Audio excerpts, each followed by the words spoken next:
সারা দেশে এবং পুলিশ বাহিনীর মধ্যে যে বিদ্যমান তাদের পোশাক আছে এটা নিয়ে কেউ সন্তুষ্ট না, এবং এইটার যেটা দৃশ্যমান যে এই পোশাকটা আসলে ওয়াইডলি অ্যাকসেপ্টেডও হয় নাই, মানানসই না শুদ্ধ বাংলায়। তো সেই জন্য পুলিশ বাহিনীর আবেদনের প্রেক্ষিতে আমরা বিষয়টা বিবেচনা করেছি যে এই ড্রেসটা কীভাবে হয়।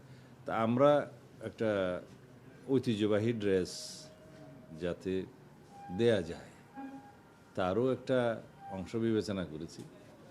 আমরা আগের যে উপর মানে শার্ট, যেটা কি বলবো, উপরের অংশ আগে যেটা ছিল মেট্রোর জন্য এবং সারা দেশের জন্য, সেটা আমরা বহাল রেখেছি। তবে প্যান্ট পাজামা সেটা আমরা খাকি ড্রেস দিয়েছি।